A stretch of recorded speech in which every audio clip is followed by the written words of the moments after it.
Hello everyone, this is Mukul. Once again welcome you all to this channel Math Magic. एक बार फिर से आप सभी का बहुत बहुत स्वागत है आपके अपने यूट्यूब चैनल मैथ मैजिक में, जिसमें आज की इस वीडियो में स्टूडेंट हम देखने जा रहे हैं आपकी क्लास 8th मैथमेटिक्स एनसीईआरटी आपकी एक्सरसाइज 3.3 का क्वेश्चन नंबर 3 को यहाँ पर हम इस वीडियो में कंप्लीटली डिस्कस करने वाले हैं। क्वेश्चन में क्या लिखा हुआ है फिर अच्छे से मीनिंग अंडरस्टैंड करेंगे इसकी, है ना। इसके बाद फिर हम यहाँ पे इसको सॉल्व आउट करने के लिए जाएंगे ना। So now let's start to question is saying, यहाँ पे लिखा हुआ है आपका can a quadrilateral ABCD be a parallelogram if.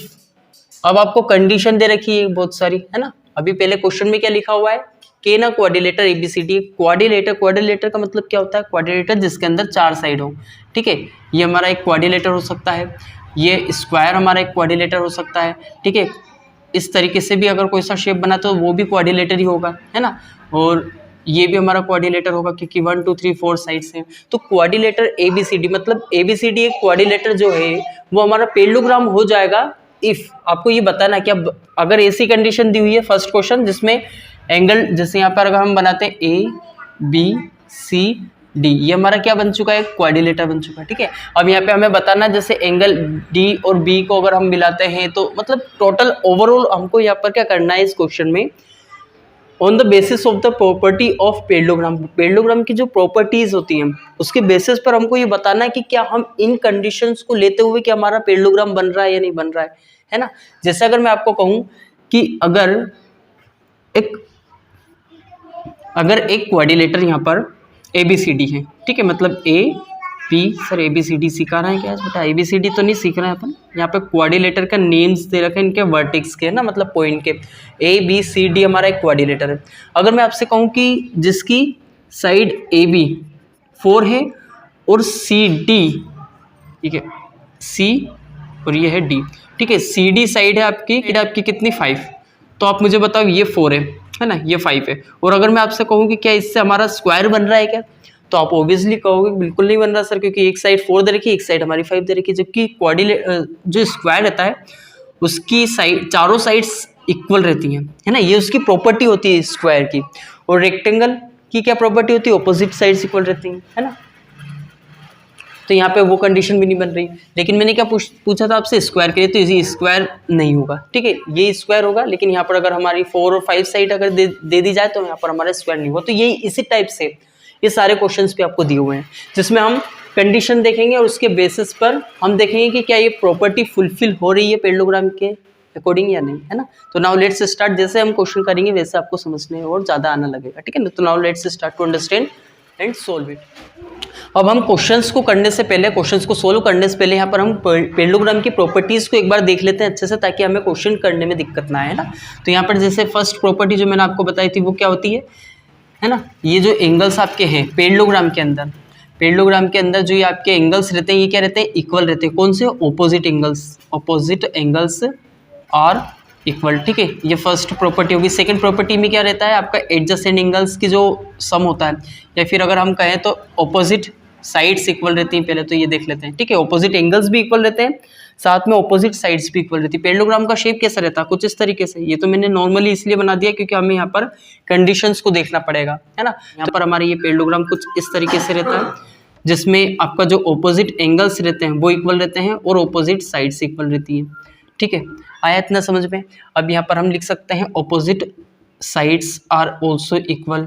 ठीक है, और जो तीसरी प्रॉपर्टी वो एडजेसेंट की होती है, मतलब इन दोनों का जो सम होता है ना, एंगल D और C का, या एंगल A या B का, इनका क्या रहता है, एडजेसेंट एंगल्स का सम कितना रहता है, सम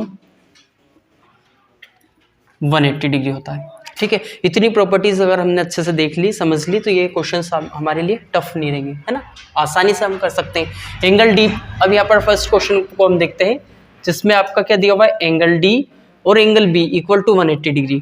एंगल D और B, ये बोल रहे हैं कि एंगल D और एंगल B 180 डिग्री बनाते हैं अगर, तो अब यहाँ पर x मान लेते हैं, ये y मान लेते हैं। तो अगर x प्लस वाई, मतलब क्या कह रहा है क्वेश्चन का मीनिंग ये है, अगर इन दोनों एंगल्स को हम ऐड कर दे तो 180 डिग्री बनाएगा। तो क्या इस बेस पर हम ये बोल सकते हैं कि ये हमारा पैरेललोग्राम बन सकता है, नहीं बन सकता। चलिए आइए हम देखते हैं कि ऐसी कौन सी कंडीशन हो सकती है जिसमें हमारा जो सम है एंगल्स का वो 180 आ सकता है। तो ये हम खुद देख सकते हैं कि 179 + 1 करेंगे तो भी 180 आएगा, 178 करेंगे और +2 करेंगे तो भी मतलब एक एंगल आपका 2 डिग्री का होगा, एक एंगल 178 का, मतलब ऐसे भी तो हो सकता है ना। 180 डिग्री अगर हम देखें तो यहाँ पर ऐसे दो नंबर का सम जो 180 डिग्री आ जाए तो 179 + 1 भी हो सकता है, 178 + 2 भी हो सकता है, 177 + 3 भी हो सकता है, 90 + 90 भी हो सकता है ना। तो 90 + 90 के केस में तो हमारा क्या बन जाएगा, हमारा पैरेललोग्राम बन जाएगा। बन सकता है, क्यों बन सकता है, क्योंकि ये आपका 90 डिग्री का बना है ना, ये अगर आपका 90 डिग्री का बना तो ये भी 90 डिग्री का बना। और हमारी जो कंडीशन होती है कि जो कैरेक्टरिस्टिक होते हैं पैरेललोग्राम की केस में क्या रहते हैं, ऑपोजिट एंगल्स कहाँ है, ऑपोजिट एंगल्स आपके क्या रहते हैं, इक्वल रहते हैं। और ऑपोजिट एंगल इक्वल ही तो हुए ही है, 90 + 90 मतलब 180 होगा, है ना, जो कि क्वेश्चन में बताया है कंडीशन में।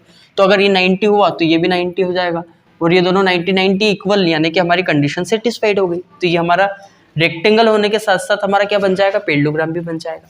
आता है इतना समझ में। लेकिन अगर ये वाली कंडीशन रही या फिर ये वाली या फिर ये वाली कंडीशन, तो हम इन कंडीशन में हम कह सकते हैं कि ये पैरेललोग्राम नहीं होगा। क्यों नहीं होगा, क्योंकि यहाँ पर हमारे ऑपोजिट एंगल इक्वल का हुए है ना। ये 179 हो जाएगा, ये 1 हो जाएगा, मतलब 180 डिग्री तो बन रहा है इनका सम। 179 + 1 180 नहीं होगा क्या, है ना, होगा। यहाँ पर 1 डिग्री का एंगल, यहाँ पर 179 डिग्री का एंगल। लेकिन यहाँ पे क्या हो रहा है, यहाँ पर हमारे एंगल्स इक्वल नहीं हो रहे, तो ये कंडीशन सेटिस्फाइड हमारी नहीं होगी। लेकिन हम यहाँ पर एक केस पर कह भी सकते हैं कि ये हो भी सकता है। तो हम कह सकते हैं येस इट कैन बी, ऐसा हो सकता है, yes it can be, but always not, लेकिन हमेशा नहीं, मतलब हर कंडीशन में नहीं। But not for all condition, but not for all conditions, है ना। ऐसा हम यहाँ पर इसका आंसर लिख सकते हैं। अब यहाँ पर हम बढ़ेंगे नेक्स्ट सेकंड क्वेश्चन की तरफ, है ना। इसी का सेकंड पार्ट जो है हमें उसको सोल्व करते हैं। नाउ सेकंड क्वेश्चन को अगर हम देखें तो यहाँ पे लिखा हुआ है आपका AB = DC, है ना, यानी ये जो साइड है आपकी ये इसके इक्वल है, और साथ में दिया हुआ है 8 सेंटीमीटर, तो ये 8 सेंटीमीटर हो गया, ये भी हमारा 8 सेंटीमीटर हो जाएगा, दोनों इक्वल है ना, यहाँ पे दिया हुआ है। अब AD = 4 सेंटीमीटर है, AD = 4 सेंटीमीटर दिया हुआ है आपका, बिल्कुल। यहाँ पर BC = 4.4 सेंटीमीटर दिया हुआ है, तो 4.4 सेंटीमीटर लिख लेंगे इसको, है ना। अब यहाँ पे हो क्या रहा है, ये दोनों तो इक्वल है, लेकिन ये दोनों इक्वल नहीं, और हमारी जो पैरेललोग्राम की कंडीशन रहती है उसमें क्या रहते हैं, ऑपोजिट साइड्स इक्वल रहती हैं। लेकिन यहाँ पर ऑपोजिट साइड इक्वल है ही नहीं, एक 4 है तो एक 4.4 है। अगर यहाँ भी 4 होता तो हमारा इक्वल हो जाता और ये हमारा पैरेललोग्राम बन जाता। तो यहाँ पर हम क्या कहेंगे, यहाँ पे सिर्फ वो जो कंडीशन है वैसे के वैसे ही लिख देंगे, नो। यहाँ पे क्या लिखेंगे हम, नो, बिकॉज हमारी जो कंडीशन है वो क्या है, यहाँ पर ऑपोजिट साइड्स इक्वल नहीं है, no, because opposite sides are not equal। ठीक है, इस तरीके से हम यहाँ पर क्वेश्चन नंबर सेकंड को सोल्व कर सकते हैं, लिख सकते हैं उसमें। अब यहाँ पर सॉल्यूशन थर्ड की तरफ हम मूव करेंगे। क्वेश्चन नंबर थर्ड जो दिया हुआ है यहाँ पे, वो क्या दिया हुआ है, एंगल A = 70 डिग्री, यहाँ पर ये आपको 70 डिग्री दिया हुआ है, और C एंगल आपको दिया हुआ है कितना, 65, जो कि ये भी हमारा कॉन्ट्रडिक्शन हो जाएगा हमारे पैरेललोग्राम के अंदर। क्यों, क्योंकि 70 डिग्री यहाँ है तो यहाँ भी 70 डिग्री होना था, या फिर यहाँ 65 है तो यहाँ भी 65 डिग्री होना था। क्यों, क्योंकि बाय द कैरेक्टरिस्टिक ऑफ कहाँ गया, यहाँ पर ऑपोजिट एंगल्स आर इक्वल, है ना। पैरेललोग्राम में ऑपोजिट एंगल्स हमारे इक्वल होते हैं, जबकि यहाँ पर हमारे इक्वल नहीं है। तो हम यहाँ पर भी लिख सकते हैं नो, सेम कंडीशन है, बस यहाँ पे चेंज हो जाएगा आपका ऑपोजिट साइड्स की जगह ऑपोजिट एंगल्स। ठीक है, यहाँ पर हमारे opposite angles are not equal. इस तरीके से हम यहाँ पर क्वेश्चन नंबर थर्ड के सारे पार्ट्स को कंप्लीट कर सकते हैं। नेक्स्ट पार्ट में यानी नेक्स्ट वीडियो में हम क्वेश्चन नंबर फोर्थ को डिस्कस करेंगे। ठीक है, तब तक के लिए अच्छे से take care, bye bye, see you later. Okay, और इस क्वेश्चन को अच्छे से देखना समझना, अगर नहीं आता है तो फिर you can ask me through the comment your doubt. और अभी तक अगर आपने चैनल को सब्सक्राइब नहीं किया है तो then you have to make sure about it also that you subscribe the channel and also press the bell icon.